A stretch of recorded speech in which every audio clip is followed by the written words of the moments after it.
제48차 최고위원회의를 시작하도록 하겠습니다.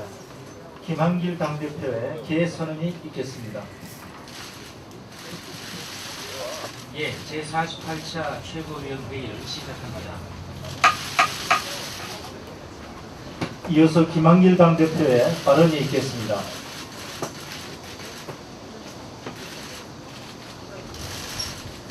예, 월요일입니다. 지난 금요일 국민보호대회 연설에서 제가 우리 민주당이 국회 일 때문에 국회의원들이 광장에 많이 남아있지 못하게 되면 당대표인 저부터 이 광장에서 노숙하면서 광장 투쟁에 힘을 더할 것이다 라고 말했습니다. 벌써부터 대표가 노숙하게 되면 동참하겠다는 지원자가 우리 국회의원들 중에 많습니다. 민주당은 원내외 병행 투쟁에서 국회와 광장의 균형이 깨지지 않도록 노력할 것입니다. 가을이 하루하루 다가오고 있습니다.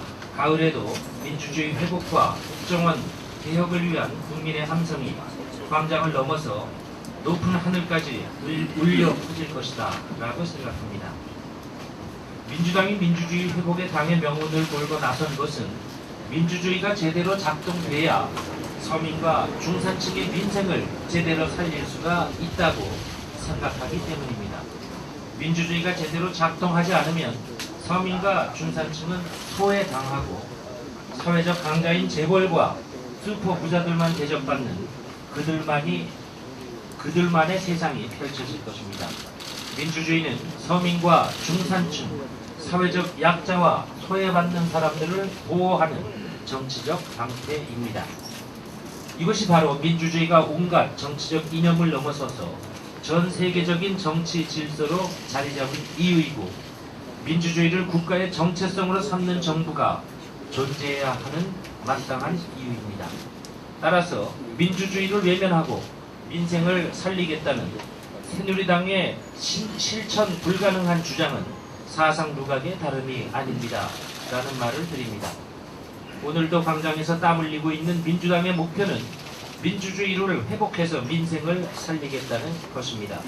나날이 벼랑 끝으로 내몰리고 있는 서민과 중산층의 민생을 살리겠다는 것입니다.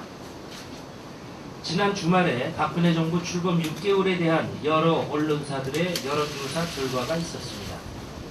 언론사마다 조사 기관과 방식, 조사 결과가 모두 조금씩 달랐습니다만은 모든 조사에서 공통적으로 드러나는 것이 있습니다.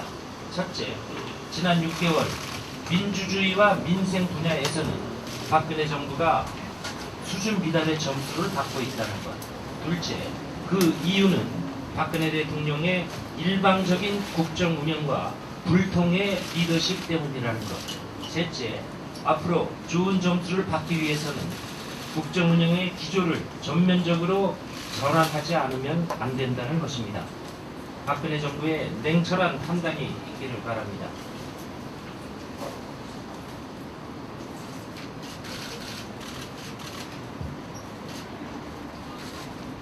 새누리당이 대통령은 자신의 공약을 이행하라는 박원순 서울시장을 공직선거법 위반 혐의로 중앙선관위에 고발했다고 합니다. 대통령이 스스로 약속한 공약을 이행하라는 말이 왜 선거법 위반인지 알 수 없습니다. 저는 이 사건을 보면서 지난 정부에서 박원순 시장에게 색깔을 덧씌우기 위해 국정원이 작업했던 사건을 떠올리지 않을 수 없습니다. 새누리당이 할 일은 공약을 이행하라는 것에 대해 비난할 것이 아니라 여당으로서 박근혜 대통령의 대선 공약이 제대로 이행될 수 있도록 점검하고 추진하는 일입니다. 집권 여당으로서의 책무를 잊지 말기 바랍니다. 새누리당의 고희선 의원께서 25일 지명으로 별치에 하셨습니다. 삼가 고인의 명복을 빕니다. 이상입니다. 다음은 전병헌 원내대표의 발언이 있겠습니다. 네, 먼저 민주당 원내대표로서 고이선 의원님의 발세에 상가 연동을 합니다. 국회의장으로 지원을 보시고 민주당 국회의장 과정에서 적극적인 협력을 할 것입니다. 박근혜 정권이 지난 어제로 만 6개월을 채웠습니다. 만 6개월 동안 한마디로 만만 남은 것 같습니다. 야당 무시를 하는 오만함, 국정원 개혁을 외면하는 교만함, 그리고 경제 민주화와 복지 정책을 뒤엎는 국민 기만, 오만, 교만, 기만만 확실하게 보여준 것이라 생각합니다. 지지도가 조금 높다고 해서 착각해서는 안 될 것입니다. 지지 이유도 분명치 않고 그리고 경고하지도 못한 지지율인 것입니다. 이와 같은 매우 취약한 지지도에 안주한다면 한마디로 그것은 신기루와 같은 것이고 한상검탑에 불과할 것이다 라는 점을 분명히 깨달아야 할 것입니다. 오히려 박근혜 정부는 10명 중 8명이 대통령과 여야 정상 간의 만남이 필요하다, 대화가 필요하다라는 국민적 요구를 직시 하고 깨달아야 할 것입니다. 또 국정원 개혁과 관련해서도 국정원 문제를 대통령이 나서서 해결해야 된다라는 여론도 대통령 지지도에 못지않은 그런 여론을 보이고 있다라는 점을 깨달아야 한다라는 거죠. 박근혜 대통령이 지금 신기루와 같은 그런 취약한 지지율의 구조를 바꾸기 위해서는 이와 같은 문제들에 대한 적극적인 실천과 해결 의지가 있어야 할 것이라는 점을 분명하게 전달합니다.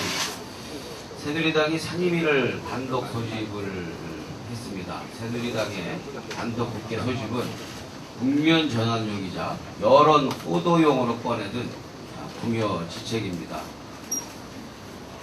야당 보고 안 들어오고 있다고 하는데 집권 여당이 이렇게 뻔뻔해서는 안 됩니다. 먼저 지난 7월 본회의장 공산다는 핑계로 7월 민생국회를 거부해서 보육대란을 지금 야기하고 있습니다. 민생입법도 무산시킨 사람들이 누구인지 되돌아보길 바랍니다. 김무성, 권영세 증인 출석 막고 진실을 은폐해서 국정조사를 방해함으로써 국민을 뿔나게 만든 당사자들이 누구인지 다시 한번 돌아보기 바랍니다. 대통령과 만나서 문제를 풀어보자고 하는데 재벌 총수는 만나면서 야당 대표는 못 만나겠다는 그런 속점은 집권 세력이 누구인지 되돌아가야 될 것입니다. 문 닫아 걸어놓고 왜 안 들어오냐는 식의 억지 주장, 새누리당의 단독 국회 소집, 이것이 과연 국회를 순환시키고 국회를 정상화하기 위한 것인지 아니면 하행시키기 위한 꼼수인지 스스로 돌이켜보기 바랍니다. 새누리당은 단독 국회와 단독 상임위를 철회를 하고 민의를 수용하는 것이 순서임을 깨달아야 합니다. 거듭 말하지만 민주당은 앙장에도 국회에도 올인하고 있습니다. 새누리당이 배짱이처럼 한가한 여름을 보내고 있을 때 민주당은 7, 8월 구슬땀을 흘리면서 휴가도 못 가고 내실 있는 결산과 정기국회 그리고 국정감사를 만들기 위해서 준비해왔고 또 민생경쟁에서 새누리당을 압도하기 위한 모든 노력을 하고 있는 것입니다. 새누리당의 일방적인 독선적 국회는 국회 파행의 노림수이자 또 파행을 스스로 자초하려는 꼼수다라는 점을 지적하면서 민주당은 그 어떤 시기에도 어떤 발언에서도 어떤 회의에서도 국회를 포기하겠다라는 발언을 한 적이 없습니다. 원내외 병행투쟁이 민주당의 당론이고 사실상의 당론이고 지도부의 입장이고 127명 전원 국회의원들의 공통된 인식이다라는 점을 말씀드립니다. 국회와 광장과 국회에서 국정원 개혁을 통해서 민주주의를 반석 위에 올릴 때까지 확실하게 국회도 당장도 포기하지 않으면서 투쟁할 것이다 라는 점을 분명하게 밝혀줍니다. 양건 감사원장의 사퇴 의혹 자체가 헌법에 대한 위협이자 도전입니다. 감사원장 사퇴 표명으로 많은 의혹들이 제기되고 있습니다. 청와대가 농공행상 인사를 하기 위해 압력을 행사했다는 의혹이 있고, 대국민 사기극인 4대강 공사를 둘러싼 권력 암투의 산물이라는 의혹이 있습니다. 그 어떤 것이 진실인지 밝혀져야 할 것입니다. 엄정하고 추상같고 공정해야 할 감사원장을 농공행상의 감투 정도로 생각한 것이 진실인지, 또 22조 원의 혈세를 땅바닥에 쏟아부은 4대강 공사의 비리와 부정을 감싸주기 위한 전현 정권 간의 밀실 거래가 진실인지 밝혀져야 할 것입니다. 진실이 그 어떤 것이든 또는 둘 다이든 간에 이건 대단히 심각한 인사 스캔들인 것입니다. 민주당은 박근혜 대통령의 감사원장 인사를 예의주시할 것입니다. 지난 6개월 여론조사에서 많은 국민들이 박근혜 대통령이 가장 못한 것으로 인사 실패를 꼽았다는 점을 다시 한번 깨달아야 할 것입니다. 새누리당이 서울시장을 고발한 것은 한마디로 도둑이 몽둥이를 들고 설치는 격입니다. 적반하장이자 후한 무치한 행동입니다. 1년 가까이 남은 내년 지방선거만을 온통 의식한 채 부학대사의 말처럼 돼지 눈에는 모든 것이 돼지로 보인다라는 식으로 해서 모든 행위가 마치 선거로 의식한 것 아니냐라는 의심을 가지고 마구잡이로 무차별로 고발 행위를 한 것 자체가 새누리당의 선거 도발 행위이고 선거 개입입니다. 이와 같은 후한무치한 행동 절대 용납될 수 없을 것이며 서울 시민과 국민이 다 알고 있다는 점을 지적합니다. 예, 다음은 조경태 최고위원 발언이겠습니다. 네. 작전에 실패한 지휘관은 용서할 수 있어도 경계에 실패한 지휘관은 용서할 수 없다. 레가더 장군의 말씀입니다. 지난 8월 22일 새벽 3시 북한 주민 한 명이 해안 경계선을 넘어 인천 교동도 해안으로 기순했다고 합니다. 그냥 보통 기순이 아니라 기순한 북한 주민이 민가에 가서 녹화하고 기순 사실을 알린 이른바 녹화 기순입니다. 2012년 10월 강원도 고성군 22사단으로 기순한 병사가 우리 전방초소의 문을 두드릴 때까지 파악하지 못한 녹화 기순 이후 두 번째입니다. 그리고 이것은 지난해 9월에도 같은 지역에서 북한 주민을 발견하지 못해 지적을 받았던 것입니다. 특히 경계 태세가 최고 수위를 유지하는 얼지 프리덤 가디언 훈련 중에 로커 기순 사건이 발생했다는 것은 현 박근혜 정부의 국토방위 태세가 매우 허술하다는 것을 반증하고 있습니다. 박근혜 정부는 청와대 지하 벙커에서 안보태세 운운하고 전쟁 발발하면 반드시 승리한다는 엄포만 놓을 것이 아니라 국가 안보의 가장 기초적이고 기본적인 해양 경비 태세만이라도 제대로 했으면 하는 국민들의 소박한 바람이라도 잊지 말아줄 것을 당부드립니다. 이상입니다. 예, 최근 SBS 여론조사 결과 국가정보 댓글 의혹 논란에 대한 박 대통령의 대응 방향을 묻는 질문에 국정 최고 책임자로서 적극적으로 문제 해결에 나서야 한다는 응답이 57.9%로 나왔습니다.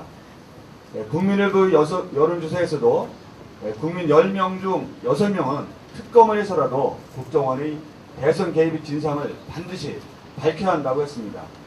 KBS 여론조사에서도 박 대통령이 김한길 민주당 대표와 만나야 한다는 국민 여론이 10명 중 8명에 가깝습니다. 한마디로 국정원 대선 개입에 대한 국민의 시각은 국정원의 불법적인 대선 개입과 경찰의 축소 수사가 밝혀진 만큼 당연히 국정 최고 책임자가 야당과 함께 문제를 해결하라는 것입니다. 초기 박근혜 정부의 도덕성을 추락시킨 인사 문제나 윤창중 사건, 기초연금, 4대 중증질환 100% 보장과 같은 굵직한 공약의 말 바꾸기, 전력 대란, 전세 대란, 세금 대란 등 3대 대란의 민생 문제가 발생해도 국민들이 국정 지지율이 높으니까 괜찮다는 생각에 빠져든다면 그야말로 박근혜 대통령 스스로 수렁에 빠져드는 것이라고 생각합니다. 지난 6개월간 박근혜 대통령의 지지율은 이른바 정치적 허니문 기간에 나타난 국민이 기대 심리일 수 있다는 점을 박근혜 대통령은 인식해야 할 것입니다. 서울시청과 광장은 물론 전국에서 국정원이 불법적인 대선 개입을 규탄하는 시국 선언과 촛불이 끊임없이 밝혀지고 있습니다. 박근혜 대통령께 요구합니다. 국정원이 불법적인 대선 개입을 바라보는 국민의 시각을 수용하고 직접적인 당사자로서 해결에 적극 나설 것을 촉구합니다. 여당인 새누리당을 둘러리 세워 단독국회 개최로 야당을 압박하거나 사돈 남말하듯 제3자적 시각이 남을 나라식의 해법으로는 국민을 광장으로 내모는 하수 중의 하수 정치임을 알아야 합니다. 박근혜 대통령의 야당 대표 시절 모든 원내활동을 포기하고 장입투쟁했던 기간, 각오와 결기, 다짐, 발언, 성과 등을 되새겨보기를 진심으로 충고드립니다. 이상입니다. 예, 다음은 우원식 최고위원 발언 있겠습니다. 네. 4대강 사업이 총체적으로 실패했다는 것은 언젠가 반드시 드러날 일이었습니다. 임기 시작과 함께 감사원이 4대강 사업 실패를 폭로한 것은 박근혜 대통령 스스로 침묵으로 동조했던 과거를 세탁하고 인사 실패, 국정 실패를 만회하고자 내놓은 카드였던 것으로 보입니다. 이제 4대강 사업 실체 드러내기로 전임 정부 차별화에는 대충 성공했고 그 과정에서 새누리당 내부 친이계의 격렬한 반발을 정리해야 되는 시점이니 양가은 원장 사태는 시기상 문제였을 뿐 지금 정권으로서는 당연한 귀결이 아니었던가 싶습니다. 우리는 이렇게 보는데 청와대는 이 문제에 대해서 이제 국민 앞에 설명해야 합니다. 만약 감사원장이 청와대의 자기 사람 심기 때문에 사퇴하는 것이라면 이는 분명 감사원의 중립을 해치는 위헌적 행위로서 국민들의 엄중한 질책을 받아야 할 것이고 그것이 아닌 4대강 감사에 대한 앙심을 품은 친이계에 흔들기 때문이라면 지난 정부의 비리를 덮어보려는 꼼수에 대해 국민들이 가만히 있지 않을 것입니다. 가장 중요한 사실은 박근혜 대통령이나 양건 전 원장이나 감사원을 정권의 시녀로 정략적 도구로 전락시켰음을 똑똑히 기억해야 할 것입니다. 차제의 감사원을 권력의 시녀로 방치하지 않기 위해서 국회로 이관하는 문제에 대해서 논의하고 그리고 민주당은 이를 위해 최선을 다하겠다는 말씀드립니다. 또 하나 양건 감사원장이 사퇴했다고 4대강 사업 진실을 다시 덮을 수는 없습니다. 대한민국 국가 예산의 10% 가까운 예산이 쓰였거나 앞으로도 망가진 예산을 살리는 데 써야 합니다. 반드시 책임질 사람을 가려내서 책임을 물리고 후대에 대한 경계의 대상으로 삼아야 합니다. 박근혜 정부 6개월 경제정책, 무비전, 무계획, 무능력, 산무정권이었습니다. 박근혜 정부 6개월 국민 대다수는 경제에 낙제점을 주었습니다. 가장 큰 문제는 도대체 무엇을 하고 있는지 그리고 무엇을 하려고 하는지 알 수 없다는 것입니다. 박근혜표 경제정책의 핵심인 창조경제는 일반 국민 절반 이상이 무슨 의미인지 모른다고 하고 있고 오죽하면 정부 내에서도 미래창조과학부와 미래전략수석이 하는 일이 없는 부서라는 이야기까지 나오고 있습니다.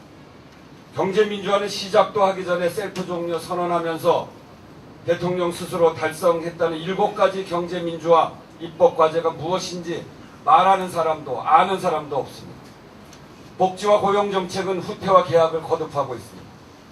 계획을 실행하는 주체인 경제팀의 수장들의 무능력은 한심하다 못해 심각할 정도입니다. 현 정부 경제정책을 좌우한다는 조원동 경제수석은 세제개혁, 세법 개정안을 내놓은 지 하루 만에 사과 기자회견을 했고 최문기 미래창조과학부 장관은 존재감도 없고 이름을 까먹을 정도입니다. 오죽하면 새누리당 내에서도 현호석, 조원동 두 사람에 대한 경질을 요구하겠습니다.